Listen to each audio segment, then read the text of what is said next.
What's up? It's Lamar Odom. What's up? It's Lamar Rose Jr. What's up? This is Ryan Garcia here. White Mama here with my boy Jake, and you're watching the Good As Gould Show. The Good As Gould Show. Good As Gould Show. And it is good as gold. One love.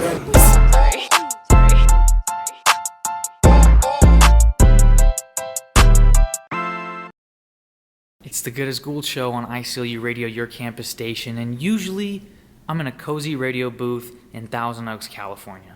But for Cinco de Mayo weekend, where else is there to be but Las Vegas, Nevada, the fight capital of the world, and the host of this Cinco de Mayo weekend's bout between Canelo Alvarez and Danny Jacobs, the two best middleweights in all of the world, going at it.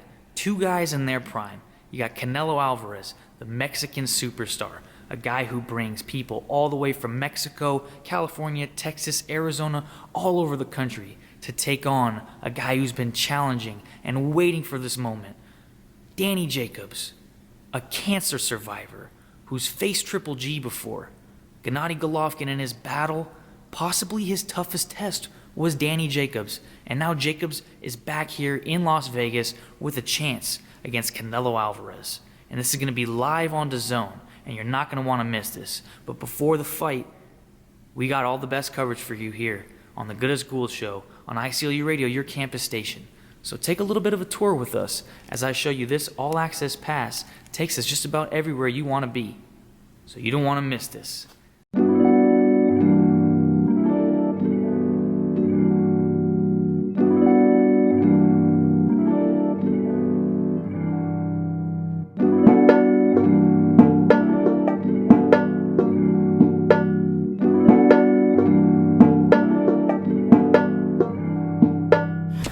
It's a really big space where you got to see a boxing ring back there.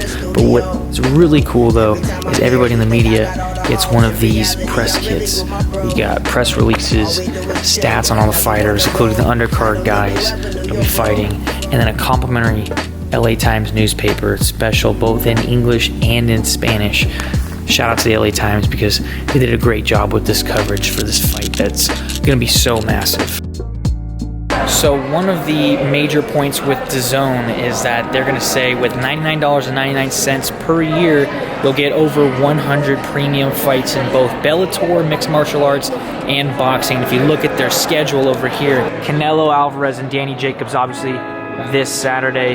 Bellator 221, another top pound-for-pound fighter, junior welterweight semifinals, and then obviously this guy right here, Alexander Usyk, making his heavyweight debut. The #1 heavyweight fighter in the world, Anthony Joshua, versus Andy Ruiz on June 1st, and then Triple G the next week, and then other really good fights all coming up on this very new platform, but what seems to be a great new place for combat sports fans and the boxing fan. All right, we're gonna try out the punching machine right there. High score is 90-40. We're gonna check out what we can do.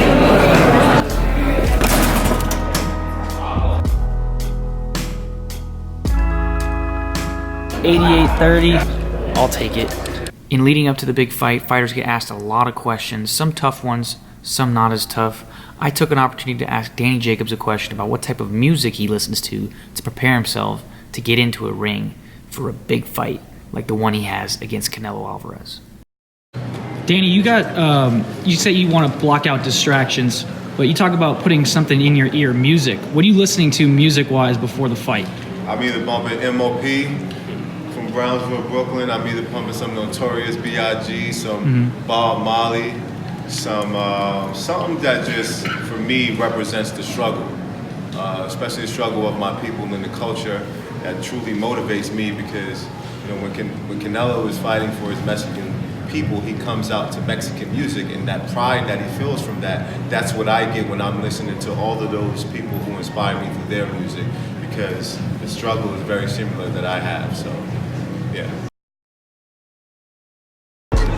Take a look at this thing right here, the WBC belt. Is that going right in there? It goes right in there, man. Yeah, that special case for it, just right there, going to the winner of the big middleweight unification fight. Legends. That's a very nice belt that was presented today at the press conference. What kind of precision went into making that belt? Well, it took 3 months of hard labor. The plaque is made out of jade, and the Mayan calendar in gold, and then it has some Mayan inscriptions in the leather. So it's a beautiful belt representing Cinco De Mayo weekend, a traditional Mexican holiday, and it's a gift from the WBC and Mexico to the world. Obviously, WBC with Mikey Garcia leaving the lightweight division, that opens a lot of things up. Do you have any insight on what's going to be happening at 135? The WBC Board of Governors is precisely at this moment conducting the voting process, and we will be announcing the steps, the ruling, either Friday or Monday. Mikey's got opportunities at welterweight as well. Is he still looking to compete at the welterweight division? I think he's going to stay at welterweight. I saw in interviews recently where he's vacating the 135 title because there really isn't much for him to fight at 135. The Lomachenko fight, that's not going to happen. So I think he's vacating the title. Then at 140, the World Boxing Super Series tournament is going on right now. So there's no real name that he could fight besides Maurice Hooker, because Jose Ramirez obviously trains with us. Right. So unless it's Maurice Hooker, I don't think he'll fight at 140. So I think he stays at welterweight. We're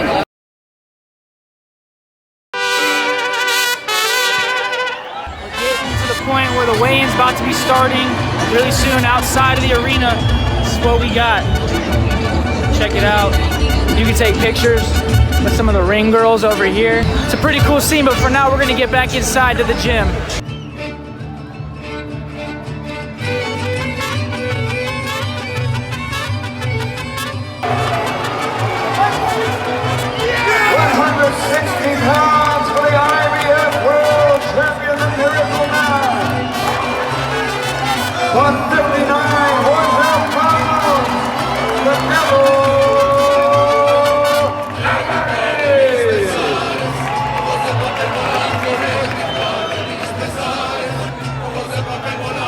Canelo Alvarez, Miracle Man Canelo-Jacobs.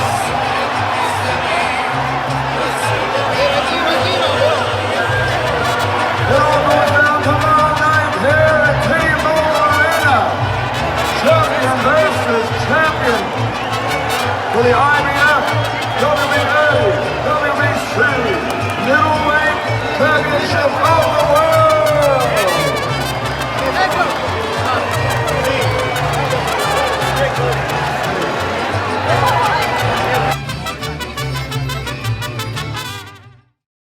Throughout the week, I've been able to talk to some boxing writers, podcast hosts, former legends, Hall of Famers, current boxers, all in both English and Spanish to get you, the listener, closer in on the action and get a better idea of what to expect come Saturday night. It's the Good As Gould Show with Jake Gould. I'm here with Brian Campbell of CBS Sports. He has got himself a podcast you can listen to as well called The State of Combat, right? Oh, yeah. Talking about WWE, boxing, MMA, pretty much all things combat sports, right, Brian? If they're fighting, I'm talking about it. That's the bottom line. So I have to, here in Media Row, I have to get a prediction from you. I love this fight as much as everybody else. And it's hard because you want to be like, well, here's how I think it will play out. But then that whole judges thing, right? And I know it's like, look, I said that in front of both Golovkin fights. I said, well, look, I'm going to tell you that Golovkin's going to win. At the end of the fight, you're going to see my score on Twitter that says Golovkin's going to win. Right. And then it's going to be a draw or a loss. And I don't want to do that again this time. But something's just telling me, sometimes you have a feeling. Something's telling me that Daniel Jacobs, that this is his night. This is his end game of this incredible story. And the reason why, even beyond just feeling it or even beyond just, look, this is a hell of a story, I think it's time that somebody gets Canelo. It's just that I think style-wise, he brings everything to the table that Canelo has faced, but hasn't faced it in one man. In one man who's in his prime at 32. It's going to take a lot of punches to get there. He's going to have to throw more and land more than Canelo. He's going to have to take risks. He's going to have to switch stances. He's going to have to let those hands go in close and then control from distance with the jab. A lot of that is going to have to happen. But here's the thing. Gennady had so much success against Canelo by jabbing hard and keeping at distance, but didn't have the speed to use his right hand and land combos. I think Jacobs does. He's going to have to dare to be great to do that. But I actually like Daniel Jacobs by split decision. I think it'd be one of those where you might like him 8 rounds to 4. The judges might push it a little closer. Maybe one of them gives it to Canelo. I think this is one great story, and I think we do this fight again this fall. I would love to see that. Obviously, then with Triple G being here on DAZN too, this the middleweight action on DAZN going to be so popping. No matter what happens on Saturday night, it proves to be something really good. That's what I think is going to happen. And Brian, you obviously think that as well. So Saturday night, you don't want to miss it on DAZN. Brian Campbell, thanks again for taking the time. Márquez. En el pasado Canelo tuvo problemas contra zurdos como Austin Trout y Erislandy Lara y Jacobs él puede luchar desde ambas posiciones como zurdo o derecho. ¿Debería Jacobs pelear contra zurdo? ¿Como zurdo? Bueno, tiene que manejar la distancia, tiene que manejar la velocidad, no pararse, intercambiar golpes, y creo que lo tiene que hacer. Eso se le dificulta al Canelo, pero después hay que ver cómo la condición física de Jacobs, cómo llega preparado, qué plan trae de pelear. Pero si se mueve y se para a intercambiar golpes, puede terminar hasta noqueado incluso. Muchas gracias. So how does Danny Jacobs win this fight? By outboxing, maintaining distance, and using his reach and height advantage against Canelo Alvarez. But it's crucial, absolutely crucial, that he keeps great head movement while doing this. Because if his head is not moving enough, Canelo's going to be able to time out and land some jabs to the head and then also to the body as well, which will then allow Canelo to gain some momentum. But Danny Jacobs has to eliminate opportunities for Canelo to score points with that jab, because that's some real estate with a jab that Danny Jacobs cannot afford to let up, because he's already going up against a very strong counterpuncher. The advantage for Jacobs should be the jab. It should not be the other way around. And so Jacobs has to be ready at all costs for the counterpunching ability of Canelo Alvarez, because this guy is probably the best counterpuncher in the middleweight division and possibly in all of boxing as well. But even though Jacobs himself has been put on the canvas before by guys like Triple G, Jacobs has heart. And how do we know this? I mean, the guy is the only person, when Triple G was knocking out all those dudes, to be able to say that they lasted all 12 rounds, because Triple G had gone 23 consecutive bouts in a row with a knockout. And Danny Jacobs ended that. And how else do we know that this guy has heart? I mean, all he did was just defeat cancer when he was told that he was probably never even going to walk again. So yeah, that guy's got heart. But he's going to need a lot of heart and skill, because the guy he's going up against, Canelo Alvarez, possibly the best pound-for-pound boxer in the entire sport. I mean, Canelo wins this fight by being compact with his punches, accurate, especially on the counter. He has to break down Jacobs with heavy attack on the body, and he'll have to get close to him to hit him though.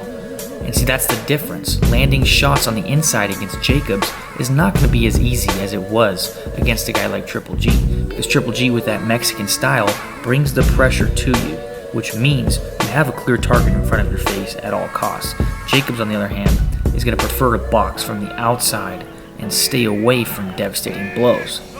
Now, this fight can go a number of different ways, but I believe it's really going to come down to these judges, and I see each fighter winning a certain half of the fight. I think Jacobs controls the first half of the fight, whereas the second half of the fight is going to be Canelo's. And I think Danny wins the majority of the first round of this fight because of the fact that he's going to be able to use his style at the beginning. But then in the second half, Canelo's going to impose his will, and I think that's where you'll see the effect of the rehydration clause that was really put in place to limit the ability and the advantage that Danny Jacobs would have being the quote-unquote bigger man. But because of the fact that Jacobs is going to have to be at least 170 pounds, nothing over, or else it's going to be a $250,000 fine per pound over, that advantage comes down, and it becomes advantage Canelo. So you're taking away advantages from Jacobs and giving them more on Canelo's side. And I think the lighter version of Jacobs is really going to give Canelo more confidence, especially in the later championship rounds of this fight, and it's going to allow that distance to be eliminated between the two and turn this into more of a style of fight that Canelo would prefer to have it be. And I think in the championship rounds down the stretch, I fear Danny is really going to think that he doesn't want to get robbed by a judge's decision, and then that could lead him to stray away from a potential game plan to box on the outside and keep the distance, and instead get busier with the punch activity at a closer distance, which is why I see a split decision victory for Canelo Alvarez come Saturday night. and which I think will be a great night for boxing and a great performance between both guys, who I really respect both of them, and I have a deep admiration for Danny Jacobs, and I really, if I'm pulling for someone, probably going to pull for him, especially with his cancer story, and I'd like to see a new champion and maybe a rematch between those two. That would be awesome for boxing before we get that Triple G fight of whoever it is. But Canelo has a lot going in his favor. He's the fan favorite. It's in Vegas where he's fought before, and he's going to have the crowd on his side, and also the beneficiary of that rehydration clause that's going to limit Danny Jacobs' ability to be way bigger than Canelo come time of the fight. And so with all that said, this is why I believe Canelo wins the fight on Saturday night, but it could go a number of ways, and I wouldn't be shocked if either of the fighters win on Saturday night.